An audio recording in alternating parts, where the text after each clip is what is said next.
안녕하세요. 저는 현재 전주 효인약국에서 실습 중인 전북대학교 약학과 최치원입니다. 여러분이 앞서 보신 약제비 지급처에 따른 종별 구분 영상에 이어 저는 건강보험제도에서의 본인부담금 제도란 과연 무엇인가에 대해 설명드리려고 합니다. 우선 건강보험에서의 본인부담금 제도란 일단 건강보험에 가입한 사람이라면 누구나 건강보험관리공단에서 의료비 지원을 해주는데 이 경우에 도덕적 해이를 방지하기 위해 그중 일부는 환자 본인이 부담하게 하는 것을 뜻합니다. 이 부담하는 방식이 두 가지가 있는데 정액제는 환자가 의료비의 총 액수가 있겠죠? 그 액수가 얼마든 상관없이 정해진 금액만을 지불하는 것이고 정률제는 의료비의 액수에 비례해 일정 비율을 지불하는 것입니다. 간단한 예시를 들어서 보면 현재 우리나라 건강보험 가입자 기준 약제비 본인 부담액인데요.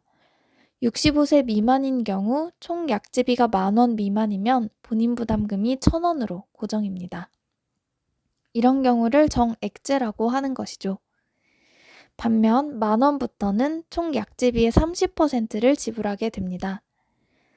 65세 이상의 경우는 차이점이 중간에 10,000원부터 12,000원 구간이 추가됐다는 점인데요. 이렇게 일정 비율로 부과되는 게 정률제에 해당하겠죠. 6세 미만 소아의 경우는 기본 성인의 본인 부담금의 70%만큼 감량된 액수를 지불하게 됩니다. 다음으로 약국 조제료 가산에 대해 설명드리겠습니다. 약국에서 처방전을 받아서 약을 조제하는 경우 약값을 제외하고 공단과 환자로부터 정해진 액수의 조제료를 받게 되는데요. 그중 아래에 해당하는 세 가지 경우는 기존보다 조제료를 조금 더 지급받을 수 있는 경우입니다.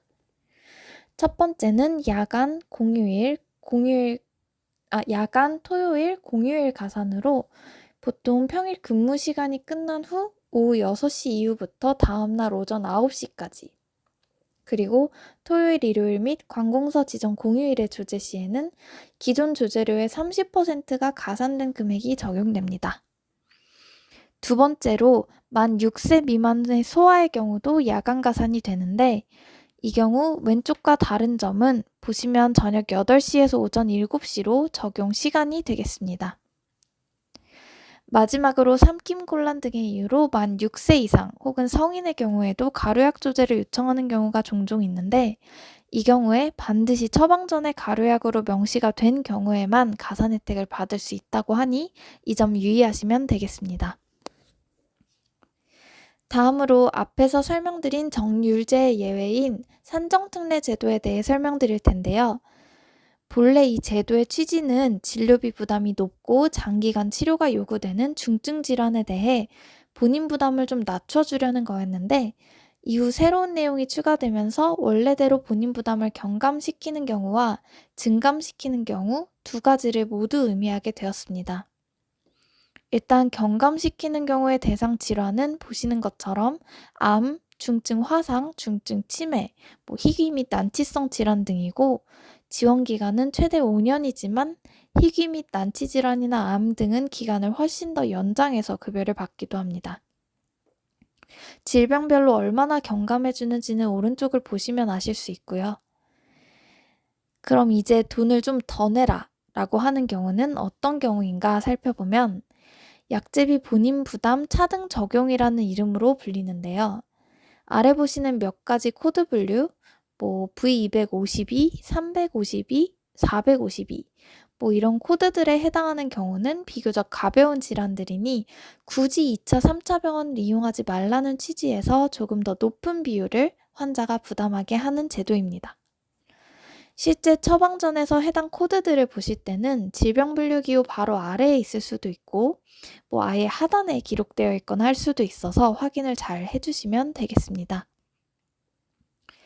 차등 적용 기준을 보시면 1차 기본이 30%, 2차 병원이 40%, 3차 병원은 50%까지 부담하도록 되어 있죠. 그럼 마지막으로 예외의 또 예외. 조금 헷갈릴 순 있지만 이 V100 코드라는 것이 처방전에 보이는 경우는 무엇일까요? 이건 앞에서 2차, 3차 병원을 이용했을 때 약제비를 더 많이 부과하는 질병들임에도 불구하고 이 경우만 특별히 그대로 30%의 부담률을 유지할 수 있게 해주는 제도입니다. 어떤 것들이 해당하냐면 일부 당뇨병 중 인슐린이 처방이 되는 경우, 혹은 특정 질환을 가진 만 6세 미만의 소아, 그리고 1차 기관인 의원에서 직접 2차, 3차 기관으로 환자를 의뢰해서 넘겨준 경우에 해당합니다. 이상으로 건강보험에서의 정액, 정률제, 약제비 가산, 그리고 산정특례에 대해 알아보았는데요. 도움이 되셨길 바라며 이만 영상을 마무리해 보겠습니다. 들어주셔서 감사합니다.